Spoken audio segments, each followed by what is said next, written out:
A few days ago, I was scrolling online and saw this image. It was the viral photo of the Turkish Olympic shooter, Yusuf Dikek, but transformed. He was rendered in this soft, dreamy, painterly style. Lush, watercolor skies, the familiar warm palette. It looked like a scene straight out of a Studio Ghibli film, and I'll admit, my first reaction was, that's pretty cool. Then I saw another one, the disaster girl meme, now looking wistfully at a house fire painted with the gentle beauty of My Neighbor Totoro. Then political cartoons, selfies, random cityscapes, all Ghiblified. It was a massive trend, a fun way to remix reality with his beloved aesthetic. But as I kept looking, a different feeling started to set in. I was looking at an image of a field with those signature fluffy clouds, and while it had all the right ingredients, it felt empty. It was like looking at a beautiful, perfectly made mannequin. It had the form, the colors, the pose, but there was no life behind the eyes. It was a flawless copy with no soul. And that's when it hit me. We're all celebrating the visual style. But in the process, are we completely ignoring the how and the why that made us fall in love with Ghibli in the first place? Well, that feeling of beautiful emptiness, that's exactly what sparked this deep dive. We're going to untangle the magic behind iconic art styles, like Studio Ghibli's, and then plunge into the fascinating and sometimes messy world of AI-generated art. We're talking about the evolving legal battles, the philosophical questions of soul and creativity, and the very real impact these tools are having on the traditional animation industry, especially in Japan. It's a journey from ancient Japanese aesthetics to cutting-edge algorithms, with plenty of surprises along the way. It's definitely a crucial conversation because, as these AI art tools become more sophisticated, they really challenge our fundamental understanding of what art is, who owns it, and how human creators can even thrive in this new landscape. And what's truly fascinating here, I think, is how deeply rooted the how and the why of traditional Japanese aesthetics are, and how that contrasts so starkly with the instantaneous what you get from AI. It's not just about making pretty pictures, it's about what we actually value in the whole act of creation itself. Yeah, it's funny, when I first saw those Ghiblified images, my first thought was just, oh, cool filter, a neat trick. But then, like you said, that emptiness started to creep in. So let's start with that. Why do Ghibli films feel so special? It's clearly more than just a beautiful color palette or some fluffy clouds, isn't it? There's something deeper going on. Absolutely. Yeah, the enduring charm of Studio Ghibli isn't just skin deep, It's not just the vibrant colors or the sweeping scenery. It's profoundly steeped in traditional Japanese aesthetic principles. Think of these not as rigid rules, but more as a blend of philosophy and art that defines what's considered tasteful and beautiful in Japan. These principles, they're often seen as an integral part of daily life, not just some Western concept you find only in museums. They're really embedded in the culture, passed down through generations, and they truly imbue the art with layers of meaning and emotion that go way beyond just the surface level beauty. Right, so it's like a cultural DNA woven directly into the visuals. That makes a lot of sense. Mm-hmm. What are some of these core principles then? Can you break a few down? Precisely. A core concept, and probably one of the most widely known outside Japan, is Wabi-Sabi. Now, this isn't some complex scientific formula or anything. It's really an appreciation for things that are impermanent, imperfect, or incomplete. Originally, wabi and sabi were actually two separate ideas. Wabi referred to things that are simple, humble, rustic, sometimes even flawed, but in this admirable, authentic kind of way. Imagine, a humble, unglazed pottery bowl. Maybe it's got a slight chip in the rim that's got wabi. It embraces simplicity and the beauty of austerity. Sabi meant aged, like a beautiful patina that develops over time on an antique, or maybe the subtle rust on a metal gate that tells a story of years past. When these two ideas blended together, they formed Wabi-Sabi, which celebrates the transient and the imperfect. The beauty isn't despite the flaw, often it's because of it. Oh.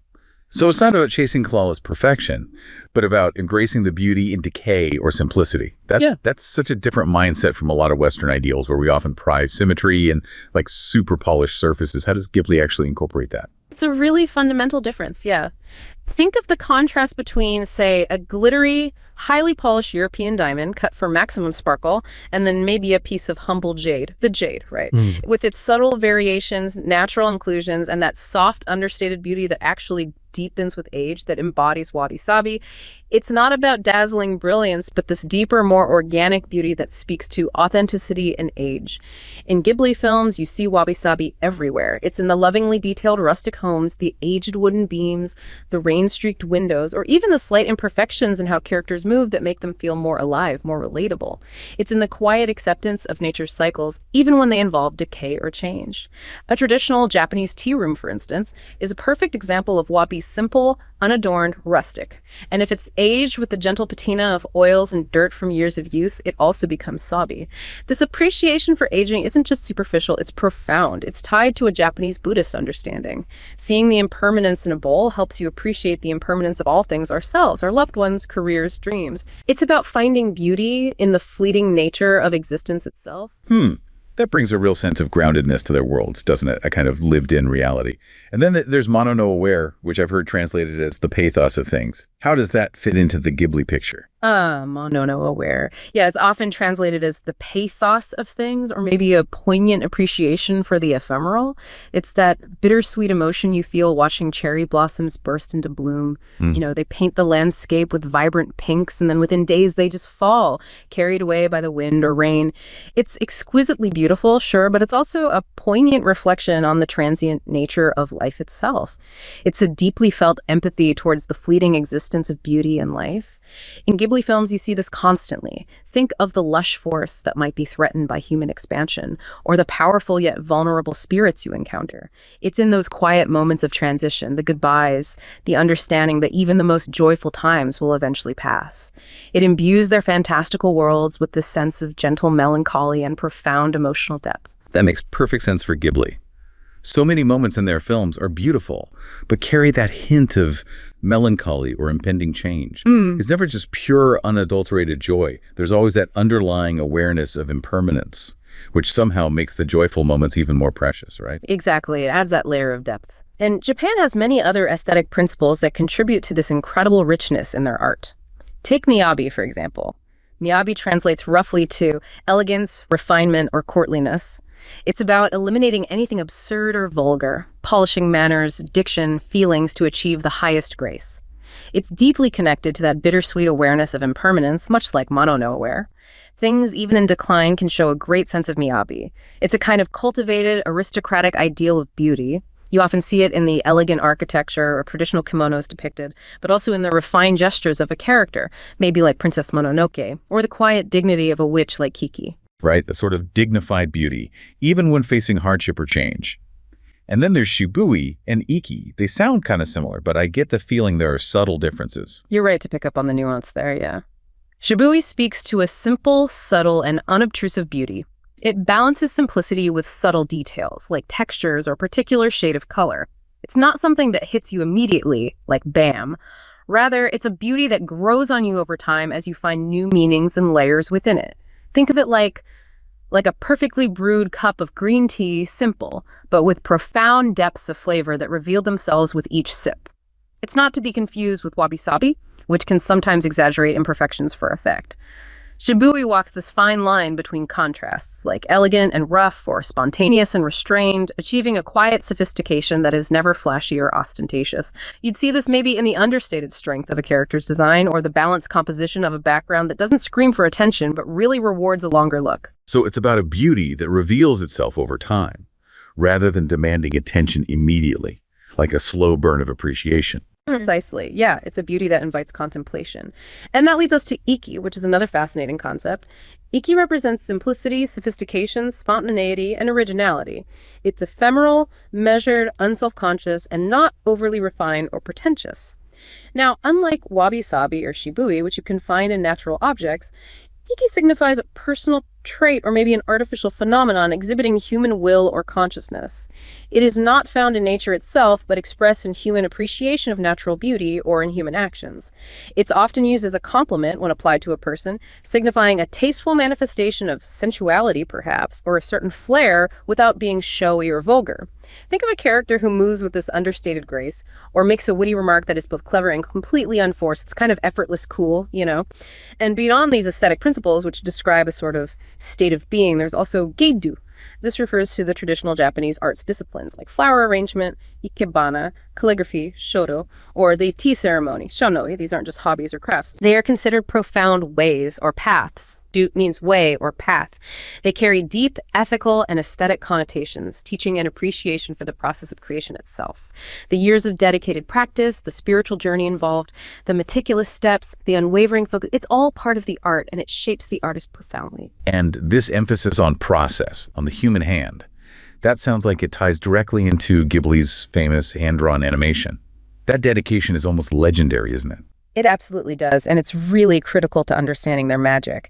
Ghibli's enduring appeal lies so much in its handcrafted animation, its rich and often complex storytelling, the incredible detailed animation, and even those subtle imperfections of the characters that make them feel so authentic, so human. Every single scene captures emotions with such profound Japanese cultural nuances. You see traditional folklore elements woven in, and of course, those unbelievably beautiful landscapes. That's what makes it feel so warm and close to home to so many viewers around the world, even if they don't consciously know about Wabi-Sabi or Mono aware. These films are a true labor of love. You can literally feel the immense human effort and passion poured into each scene. They often take an astonishing 3 to 5 years to complete. Just imagine that level of commitment in today's fast-paced instant results world. 3 to 5 years. Yeah. Wow. That's incredible. We're talking about a scale of dedication that almost seems, well, alien in our instant gratification culture today. It truly is. Each film typically involves creating somewhere between 100,000 to 150,000 individual frames, and each of those frames requires careful detailing, from the way wind moves through a blade of grass, to the subtle shift in a character's breathing, to the way light falls on a tiny object in the background. This meticulous attention to detail adds incredible realism and a palpable sense of life, but it also dramatically increases production time and labor costs, obviously. And Hayao Miyazaki himself, famously, often begins a film without a fully completed script. He storyboards as he goes, allowing the story and visuals to evolve organically. It's a testament to an organic, human-led creative process, where the narrative and visuals aren't rigidly planned from day one, but grow together almost like a living thing. Ultimately, the magic isn't just the aesthetic you see on the screen. It's the silent promise from the artist to the viewer. The promise that someone, a real human being, poured their time, their joy, and maybe their sadness into that single, fleeting moment you're watching. The graphite scratches against the paper, a sound I know better than my own heartbeat. For 30 years, I have sat at this wooden desk, bringing worlds to life one frame at a time. My job is to draw the wind, not the tree it shakes, but the wind itself. It is a feeling, a breath, a line of motion that must be earned with 1,000 failed attempts. Today, a junior animator, a boy with kind eyes and the scream for a soul, showed me his phone.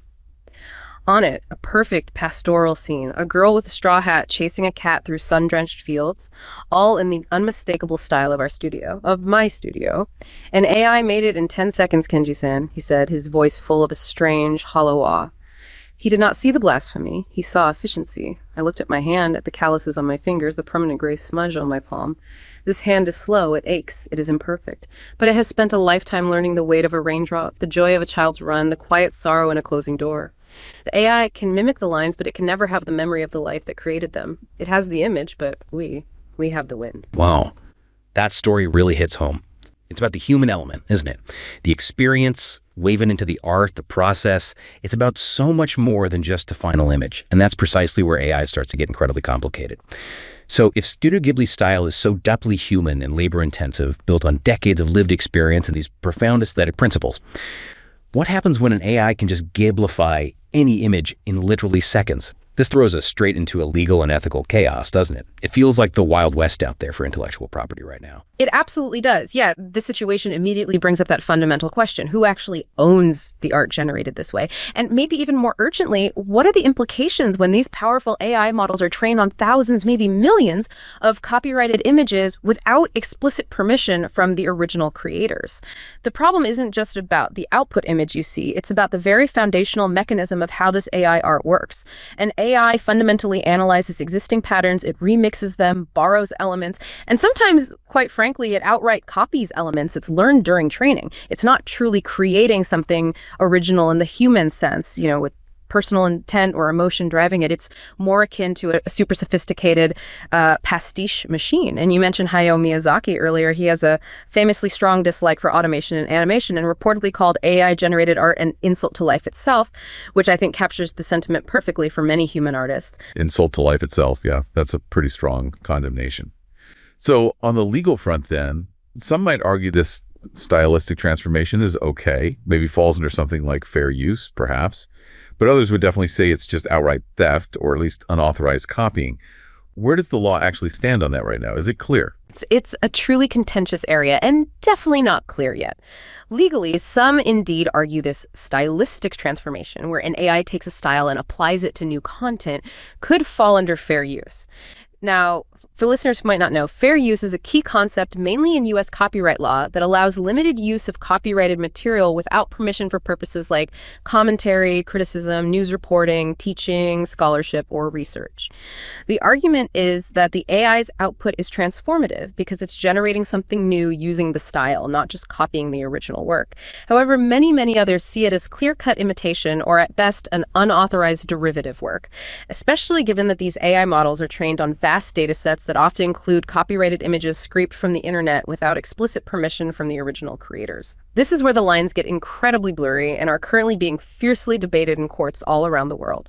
The core challenge for the legal system is that AI's capabilities are just outpacing existing intellectual property laws, which were never designed for a world where machines could generate convincing art. And the whole issue of artist compensation must be huge here too. If an AI can just replicate someone's distinctive style on demand, does that mean artists effectively lose control of their unique visual language? And more practically, do they lose out on potential income? It's an absolutely massive concern for fair compensation, yeah. And it's hitting artists directly in their livelihoods already. Take the case of Greg Rutkowski. He's a digital fantasy artist. His signature style, known for its epic dragons, dramatic lighting, large-scale battles. It has reportedly been included in more AI image prompts than even iconic historical artists like Picasso, Leonardo da Vinci, or Van Gogh. Wow, more than Picasso. That's mind-boggling. It is, and while some might try to spin that as a form of flattery, it's pretty cold comfort when flattery doesn't pay the bills, right? If people can simply copy his style using AI tools for their own use, whether it's personal or even commercial, without paying him a dime, it completely undermines his entire profession. Yeah, that's a terrifying prospect for any creative professional. It really highlights the scale of the problem. But is there any hope for a system where artists do get compensated somehow? Is anyone figuring that out? There might be. Actually, new research is revealing some pretty fascinating insights into potential compensation models for this very issue. Researchers wanted to answer 3 crucial questions. 1, are artists' names frequently used in these AI prompts? 2, do consumers actually prefer the outputs when the AI cites the artists' names? And critically, 3, are consumers willing to pay more for products that compensate those cited artists? And the answer to all 3 questions, perhaps surprisingly for some, was a resounding yes. Really? That's a powerful finding. So people actually value the human connection and the ethical side of things enough to potentially put their money where their mouth is. Yeah. That's quite a revelation. It really is. It suggests a strong moral compass, or at least a preference among consumers. Artists like Rutkowski, another prominent digital artist known as Art Germ, and even historical figures like Alphonse Mucha, who is key in Art Nouveau, their names are indeed frequently mentioned in these text-to-image prompts, and including their names often demonstrably improves the aesthetic quality and the overall likability of the AI output. People just like it better. What's even more compelling, though, is that consumers actually valued an image more when they knew the artist whose style was used would be compensated financially. The pay-per-use model, sort of like royalties paid to musicians or writers, resonated much better with consumers than a flat one-time fee for just being included in the training data dump. This research suggests a very real and potentially viable path for AI companies to legally leverage these powerful tools while still benefiting the human creators whose work made it possible. This could be a significant step toward resolving some of these complex IP issues, offering a potential win-win scenario. at least in theory. However, this is still very much an unfolding legal landscape. We're seeing major lawsuits emerging that reflect the sheer scale of this challenge and the fundamental questions being posed. For example, the New York Times is currently suing OpenAI and Microsoft for massive copyright infringement. They argue that millions of their articles, which represent a huge investment in human journalism, were used to train generative AI models like ChatGPT without permission. This raises fundamental questions about what constitutes tainted data acquired or used illicitly, and the legality of using vast amounts of copyrighted material for AI training without getting explicit permission first. Right. And Japan specifically has a unique legal position on this, don't they? I've heard they're quite an outlier compared to other countries, maybe more permissive. They absolutely are, yes. And it's a stance quite distinct from other major economies. Japan's 2019 revised Copyright Act, specifically Article 30-4, made it one of the most AI-friendly countries globally, at least on paper. This act allows broad rights to ingest and use copyrighted works for any type of information analysis, including AI training, and this applies for both non-commercial and commercial purposes. In fact, it's so broad it even includes content obtained from illegal sites, meaning pirated content could, theoretically, be ingested for training models under this law. Japan's Minister of Education, Culture, Sports, Science, and Technology even stated publicly that AI companies could use whatever they want for training, regardless of the purpose or the source. This sweeping stance led to Japan being called a machine learning paradise by some developers eager for vast datasets without legal hurdles. Wow. That sounds incredibly open, almost too open, given the concerns we're seeing pop up everywhere else. Are there any limits to this anything-goes approach in Japan? Or are artists there just left completely unprotected from having their work scraped? No, not entirely unprotected, but the limits are still being clarified, largely due to significant pushback, particularly from manga and anime creators within Japan who rightly feel their livelihoods are at stake. The law originally had two main exceptions to this broad, free use for AI training. First, if the ingestion was for the purpose of enjoyment of the thoughts or sentiments expressed in the work in a way that unjustly harms the copyright holders. The enjoyment prong is now being refined. The current interpretation is that if AI content is produced with the specific intention of outputting creative expressions that mimic specific creators, like trying to generate a new manga chapter in a particular artist's unique drawing style without their consent, that's generally not allowed. So if a user is trying to generate, say, a new One Piece chapter in Eiichiro Oda's exact style without his permission, that could be deemed infringing. AI service providers are now being encouraged to implement measures to prevent the generation of such clearly infringing works. As for the second exception, the unjust harm prong, that occurs when the AI output conflicts with the copyright holder's existing market or inhibits potential marketing channels. Okay. For example, if a company trains an AI on Ghibli films and then starts selling Ghibli-style posters or animation services that directly compete with official Ghibli merchandise or their new film releases, that could constitute unjust harm under the law. Technical protection measures, like using code to block AI web crawlers, are encouraged for content owners who don't want their work used for training. The idea is that if content owners actively license their material for AI ingestion, it helps establish an existing market, making it easier to prove unjust harm if AI developers bypass those licenses. Interestingly, while AI developers could theoretically be considered contributory infringers if they knowingly ingested pirated material for training, the general stance has been very permissive overall, mainly to foster rapid AI development as a national strategic goal for Japan. So Japan is trying to find this really delicate balance between encouraging AI innovation, which they see as vital, and protecting their incredibly vibrant creative industries like anime and manga. It sounds like they're trying to have their cake and eat it too, which must be incredibly difficult to legislate. It is indeed a challenging balancing act. And then there's the related question of the copyrightability of the AI output itself in Japan. Under Japan's Copyright Act, specifically Article 2.1, a copyright-protected work must express human thoughts and emotions. This makes it inherently difficult for an AI, which lacks consciousness or emotion, to be considered the sole author of a work eligible for copyright protection. However, a joint work involving significant human input and AI-generated content may be eligible for copyright. The key factors here are things like the amount and detail of the prompts a human provides, the number of generation attempts a human makes to get a desired result, the human act of selecting from multiple AI outputs, and any subsequent human modifications or refinements made to the AI-generated art. Essentially, the more human soul and creative effort injected into the process by the human, the more likely the final output is to be copyrightable under Japanese law.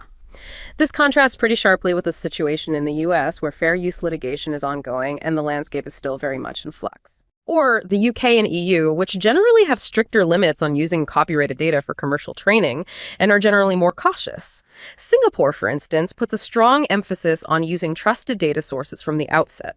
Japan is definitely trying to forge its own path here, grappling with these new technologies while trying to balance aggressive AI development with protecting its rich content creation ecosystem. It's really a grand experiment happening in real time. The argument from the opposing counsel is infuriatingly simple. The AI is merely a tool, like a paintbrush. It has simply learned a style which is not protected by copyright. I sit in my office at 2 a.m., surrounded by stacks of legal precedents that feel like ancient scrolls in the face of this new god. My client is the daughter of a great landscape animator who passed away last year. His signature was the way he drew clouds. No one drew clouds like him. Now, a software company is selling a filter that replicates his clouds with a single click. In court, I hold up 2 prints. One of his last paintings, the other an AI generation. They are nearly identical. How do I legislate a ghost? How do I write a legal argument for the value of a lifetime spent staring at the sky? The law speaks of transformative use and substantial similarity, but it has no words for dedication, for the unique imprint of a human spirit. My breakthrough, if you can call it that, is not a legal one. It's a sad realization. I'm not just fighting for compensation. I am fighting to codify the idea that an artist's entire life, their unique way of seeing the world, is a singular work of art in itself, and it is a legacy that deserves to rest in peace. Wow. What a thought, fighting to codify the idea that an artist's entire life, their unique vision, is a work of art in itself, a legacy that deserves to rest in peace. That truly underscores the deep, intrinsic human value we're talking about here, doesn't it? And that brings us right back to that core philosophical question, the one I kind of hinted at in the opening. Can a machine, an AI, truly possess creativity, or maybe even a soul? It's the million-dollar question, isn't it? Maybe the billion-dollar question now. Can AI, despite achieving near-perfect aesthetic resemblance to human art, truly possess soul or creativity in the same profound context as human artistic principles? For many people, creativity isn't just about rendering an image or following an algorithm. It's about pouring your soul, your deepest emotions, your accumulated life experiences, your struggles, your unique perspective into a work. It's a uniquely human expression, often born from that struggle and deep understanding.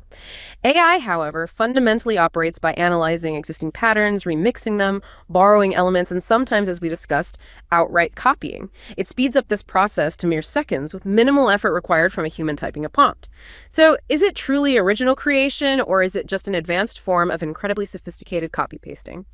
Miyazaki's strong reaction, again, calling AI art an insult to life itself, really encapsulates the sentiment. He sees a fundamental, almost spiritual difference between a human hand guided by a lifetime of observation and a machine processing data patterns. Right. So it's not just about what it looks like in the end, but the process, the intent, the lived experience behind it. That makes perfect sense, especially for Ghibli, where the labor of love and the human touch are so incredibly apparent.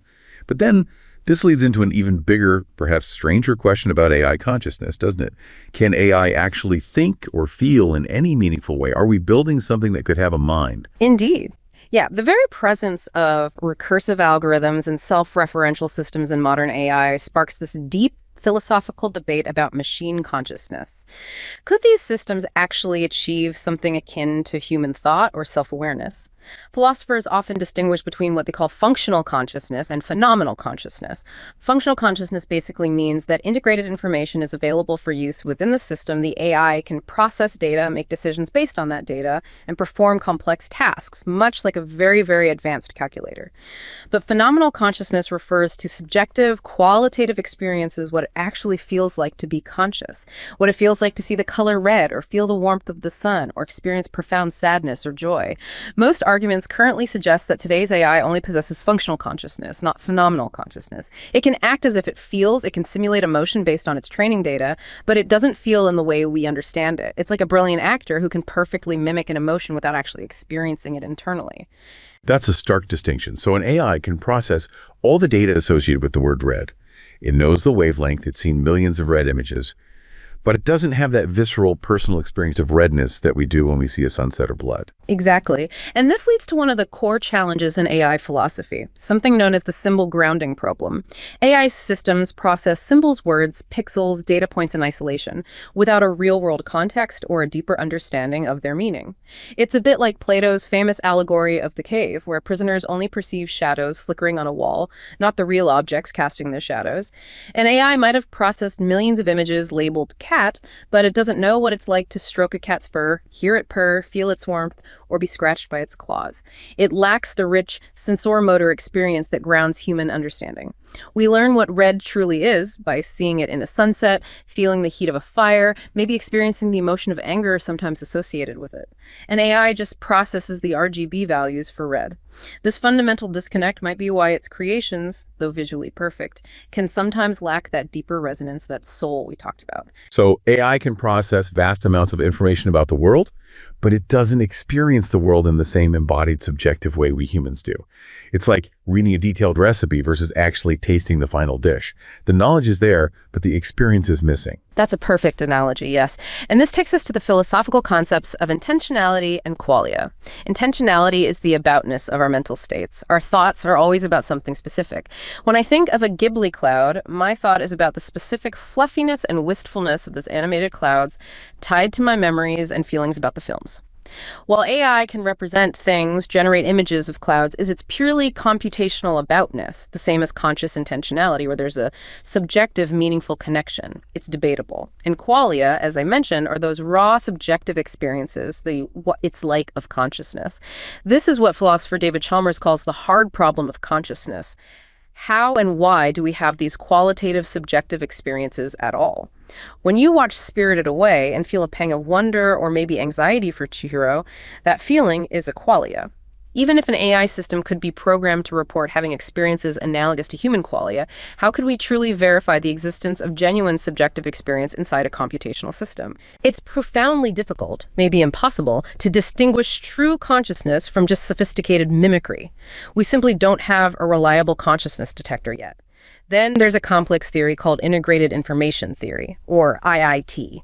Now, this gets a bit abstract, but the core idea of IIT is that consciousness arises from the way information is integrated within a system. It's quantified by a mathematical value called phi. While IIT theoretically allows for consciousness in various physical systems, even potentially simple circuits if they integrate information in the right way, its applicability to existing complex AI systems is highly debated.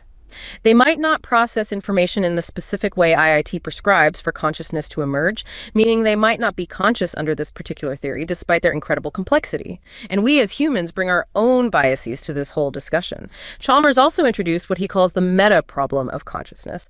Why do we think there's a hard problem in the first place? Why do we sometimes attribute consciousness to certain AI systems but not others? This might stem from our cognitive biases and a very strong, almost innate tendency to anthropomorphize, attributing human-like qualities and intentions to non-human entities, especially when they exhibit behaviors that mimic ours. We see something act human-like. Maybe a chatbot gives a surprisingly insightful or empathetic-sounding answer, and we instinctively project humanity onto it, even if it's just executing a very complex algorithm based on patterns in its training data. So it's entirely possible we're seeing soul or consciousness where there's only a very, very clever imitation. We're basically projecting our own humanity onto what is essentially a very powerful pattern matching calculator. Precisely. And this leads directly to the famous philosophical zombie thought experiment. An AI could theoretically be programmed to report conscious experiences, discuss its feelings, behave exactly as if it were conscious, maybe even write poetry about sadness or draw a Ghibli-esque tear, without actually having any subjective experiences whatsoever. It's just mimicking the output. Distinguishing true consciousness from this highly sophisticated mimicry is extremely difficult, perhaps fundamentally impossible for us to verify from the outside with our current understanding and tools. Furthermore, most current AI lacks the rich sensor-motor experiences that characterize human consciousness. They are fundamentally disembodied minds, existing only as code and data.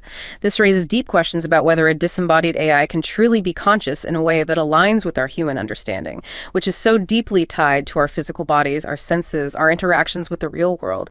The philosophical hurdles are immense, and the implications for how we define art, creativity, and even life are profound. My entire phone gallery used to be screenshots from Studio Ghibli films. The rain-swept bus stop from Totoro, the glittering sky city from Laputa, the feast from Spirited Away. They felt like relics, holy images captured from a dream. Then I found the AI art generators. Suddenly, I could have infinite relics. I typed girl eating ramen in the style of Studio Ghibli, and there she was, dragon sleeping on a cloud, and there it was. My world became a seamless Ghibli-scape, an endless feed of beautiful, familiar things, but a strange emptiness began to creep in. Last night I put on Kiki's delivery service. I watched the scene where she sits in her room, having lost her magic. I focused on the single tear that wells in her eye. It wasn't just a drop of water. It was the animator's understanding of loneliness, drawn with a trembling hand. And I understood. The magic of the films I loved wasn't just the aesthetic. It was the silent promise from the artist to the viewer. The promise that someone, a real human being, had poured their time, their joy, their sadness into that single fleeting moment.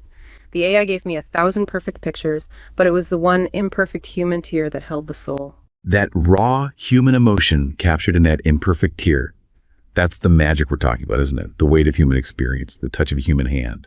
So how do we protect that or even just reconcile it in an industry that's increasingly tempted by AI's incredible efficiency? It really feels like a tidal wave is coming for traditional animation, doesn't it? I mean, if AI can churn out beautiful Ghibli-esque art in seconds or replicate an animator's unique cloud drawing style with just a single click, what's the actual long-term impact going to be on the traditional animation industry? Especially in a place like Japan, which is known globally for its labor-intensive, often hand-drawn production pipelines and its deep, deep artistic traditions. Yeah, this raises crucial questions about adaptation, resistance, and the very definition of creative labor here in the 21st century.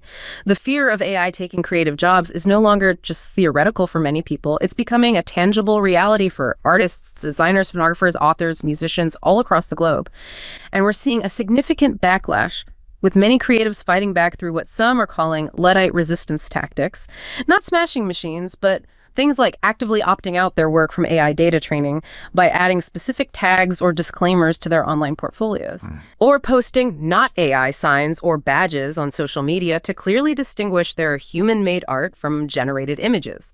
And of course, engaging in collective campaigns and even lawsuits against AI companies. Their core concern is pretty straightforward. If an AI can perfectly mimic an artist's unique style, sometimes even incorporating their signature flaws or techniques, it could significantly reduce the need for human commissions for personal or even commercial use down the line. Why pay an artist months of salary for concept drawings when an AI can potentially generate hundreds of options in just minutes based on a simple text prompt? And this isn't entirely new territory, is it? I mean, you could argue photography impacted traditional illustration back in the day, and digital art definitely worried traditional painters when it first emerged. Is this just another technological shift like those, or is there something fundamentally different about AI this time around? That's a great point, and you're right, there are definitely historical parallels. Photography seriously impacted the field of illustration in its time, forcing illustrators to adapt, find new niches, maybe focus more on conceptual work. And later, digital art tools and 3D rendering absolutely caused anxieties among traditional artists who felt their skills might become obsolete. However, AI introduces a completely new scale and speed to the equation. It allows for much faster, higher volume copying and style replication than ever before, and crucially, often without requiring the artist's permission for the training data that fuels it, as we discussed with the legal side. Critics worry about AI flooding the marketplace with what they often dismissively call soulless garbage, technically proficient but perhaps emotionally empty images, making it increasingly harder for real artists, those who pour their heart and soul and years of practice into their work to gain visibility and actually make a living. Some online art marketplaces are already allowing AI-generated art to be sold alongside human art, which is a major source of frustration and direct competition for human artists trying to sell their original work. And perhaps most chillingly for many, there's a very real concern that corporate executives, always looking to optimize and cut costs, will be enticed to replace human artists with AI systems, leading to potential mass layoffs across various creative industries. Okay, so the efficiency is definitely a double-edged sword. It could speed things up immensely, but it also threatens to displace human talent on a large scale. But what about using AI as a tool, not necessarily as a full replacement? Is there a middle ground here, a way for animators, for instance, to use AI to enhance their work rather than just being replaced by it? That's really the core of the debate right now, and it's where many people see a potential, albeit quite complicated, path forward. Proponents of AI as a tool suggest it can handle what's often referred to as the grunt work, or the more repetitive, less creatively demanding tasks in the animation pipeline. This could include things like in-between animation, that's filling in the thousands of frames between a character's key poses to create smooth motion, or maybe coloring backgrounds, or even refining rough initial sketches into cleaner lines. They argue it could significantly reduce the often brutal workload animators face, particularly in Japan, which is infamous for its notoriously long hours and often low pay, leading to high rates of burnout. Using AI for these tasks could potentially make 2D traditional animation cheaper to produce, maybe even bringing more production back to regions like the West as the costs become more manageable. Some also believe it could lower the barrier to entry for new creators. It might allow small new teams or even solo animators, much like Makoto Shinkai was in his very early work with films like Voices of a Distant Star, to create ambitious projects that would otherwise be completely out of scope due to the prohibitive cost and labor involved in traditional methods. And we're already seeing this happen in practice. The major Japanese animation studio OLM Digital, known for their work on the Pokemon series, among many others, is reportedly using generative AI for assisting with in-between animation, though with human animators checking and retouching the output to ensure quality and consistency. Even the critically acclaimed 2D animated film Klaus, which won an Oscar a few years back, used AI-powered tools to assist with complex lighting and shadows, freeing up the human artist to focus more on the character performance and overall artistic direction. So it's seen by some as simply the next step in the evolution of animation technology, similar to the historical shift from drawing every single frame by hand on physical cells to using computer programs for digital movement and coloring. Okay, so on one hand, AI could be seen as a liberating force, maybe allowing artists to focus on the truly creative parts and easing the incredible burden of some of the more repetitive hand-drawing tasks. But on the other hand, I imagine there are some significant counter-arguments to that optimistic view. Oh, absolutely. Opponents of AI replacement raise some very significant counterpoints. They argue that using AI for tasks like in-betweens, while seemingly mundane, actually reduces the creative input to almost zero in those specific steps. This can lead to motion that feels too linear, too robotic, lacking the subtle micro-expressions, the character quirks, or the nuanced timing that skilled human animators instinctively add. More critically, perhaps, this so-called grunt work of in-betweening is often a necessary, fundamental training step for new animators to learn the craft, and eventually become skilled key animators, the ones who define the major movements and expressions. Replacing this stage with AI could potentially deprive an industry that is already starved for skilled people of its primary training ground. You might cut costs now, but undermine the future talent pool. Kyoto Animation, for example, is famously known for paying its in-betweeners relatively well and nurturing their skills, which in turn leads to a strong pipeline of highly skilled key animators who understand the entire craft from the ground up. That's a really powerful point. If you remove those crucial entry-level learning opportunities, where does the next generation of animation masters actually come from? It's like removing the apprenticeship phase entirely from a traditional craft. Exactly. It could inadvertently create a talent desert down the line. There's also a broader concern that if AI is primarily used to handle low-quality shows or the more rushed, budget-constrained productions, it could lead to a gradual degradation of standards across the entire industry, with companies pushing for more shortcuts and a general devaluation of artistic quality overall. And consumer opinion seems significantly divided on this, too. Some fans say they will actively boycott shows that are known to heavily use AI, arguing that if a show isn't worth the human effort to make properly, then it's not worth their human effort to watch. They see it as an ethical stance. Others believe, perhaps more cynically, that the vast majority of consumers ultimately won't care how something was made, as long as the final product is good or entertaining enough, and that market forces will eventually decide the role of AI. And an often overlooked point is the environmental impact. Training and running these massive AI models requires significant amounts of electricity and vast quantities of water for cooling the data centers.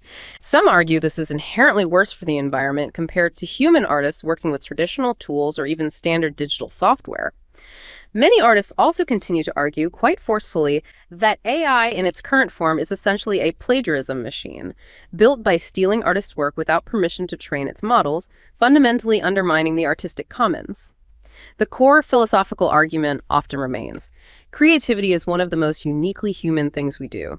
Replacing it wholesale with machines risks devaluing artistic skills and potentially turning society into passive consumers of what some have derisively called microwavable consumable art. Art that is fast, convenient, maybe superficially appealing, but ultimately lacking in substance, depth, or soul. Now, in Japan specifically, there's a unique context for this ongoing push and pull between adaptation and resistance. The broad AI provisions that were implemented back in 2019 were partly a strategic move by the government.